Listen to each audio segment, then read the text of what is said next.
last 2 days were really good, just from systems and structure, and just hitting a whole bunch of different areas. So we'll continue to do that after these 2 games as well, but right now the focus moves back to the exhibition games. You said yesterday that you were going to get some work done on specialty teams, and Yep. it seems like you were able to do more of that today. Are you pleased with what you've seen the last 2 days? Yeah, I mean, I think it'll get better and better every time. Again, we're taping practice, so we're throwing that back in there as well on things that we did well or do better.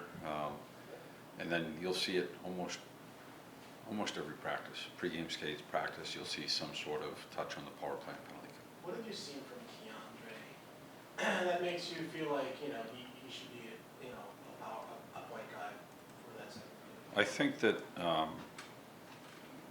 just based on his skills and his ability, that there's the natural progression of his game is going to include some power play. And so again, this is training camp and we're looking at things, but I do believe that that's the path for him, that he has the ability to create, to move, to see things and generate. And there's other good defensemen out there as well, so there's always competition, but certainly he's in the mix of that time. Does your vocabulary include the term defensive defenseman? Absolutely. Yeah, I missed recently the teams that I've coached have had some really good defensive defensemen. I think it's really important. For me, even though you see things, or you have certain players on your team, we always talk about defense first and making sure that we're doing the right things. I just think that in order to be successful, you have to play good defense. You want to score goals, you want to score as many as you can, but you don't want to have to score 6 because you gave up 5. And so defensive defensemen are definitely part of it. When you look at this group, they've been together a while now, 4 of them, even Schneider's been here for a while now. Yeah. Do you look at them and think that they can be the backbone of your team? I think that defense is a 5-man unit out there. I don't think it's just the defenseman. I think when you're talking about, when you're saying it like that, Larry, for me it almost goes back to like you're talking about the pucks in our end and defensive zone coverage. There's so many other ways that goals are generated, and certainly I think one of the easier ways to score a goal 5-on-5 is off the rush, odd man rushes, and so that's been kind of a concern of mine, just making sure that we're doing the right things. And I don't necessarily know if that's just the defenseman, if that's the backbone of the defense. Like, we've got to get better at containing that and eliminating those opportunities. It does come back into D-zone coverage, and I do think that we have the personnel and the people to play good defense. And so if you're able to do that, if you're able to eliminate odd man rushes, if you're able to do a good job in your end defensively, I think you have a chance of winning hockey games. I don't think you want to rely on, I would love to score 6 every game, but I don't think you want to rely on that. So I do think we have the makeup to be a good defensive team, and certainly the goaltending to back that as well.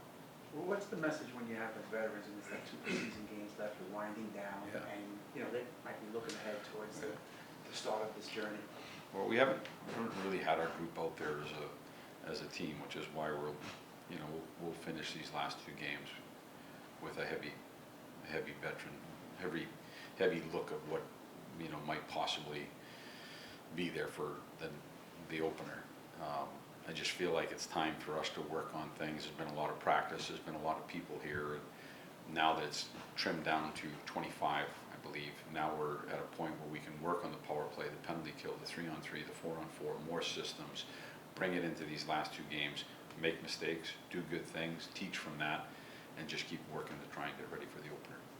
Off the last 2 days, should we expect Lafreniere on the left in his next game? So again, Laff is not going to play tomorrow, and so he was again with the extra players. I'm trying to get reps in there.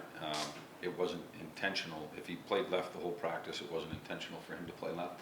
I actually slotted him in on the right, and I don't know exactly how it planned out in practice. But the people that I did want to take reps there are the people that are actually going to play tomorrow night in that game. He's already played in 3.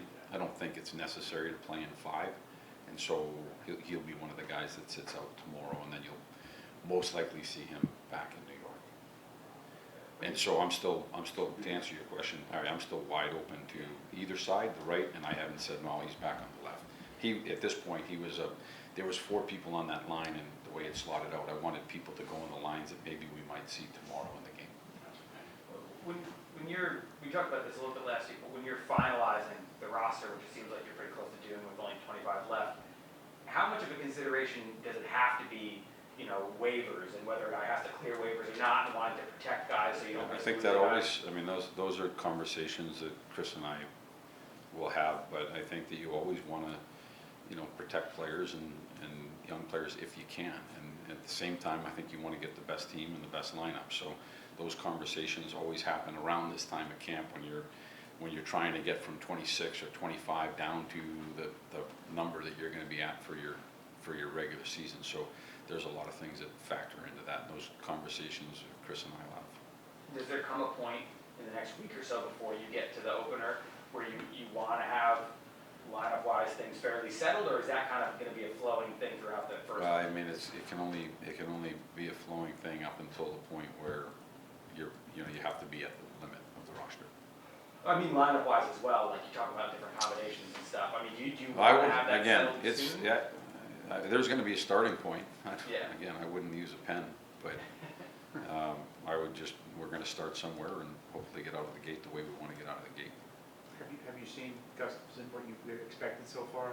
Yeah, in this I season? think Gus has been really good. I think there's been, I thought Schneider's played really well. He was with Gus, he was also with Lindy. Lindy played really well with him as well. And, there's pairings that just from the past that work as well. And so we're just looking at different things right now. But I think Gus's camp has been good. From your standpoint, what is a guy like Trouba who's going into his second year as a captain?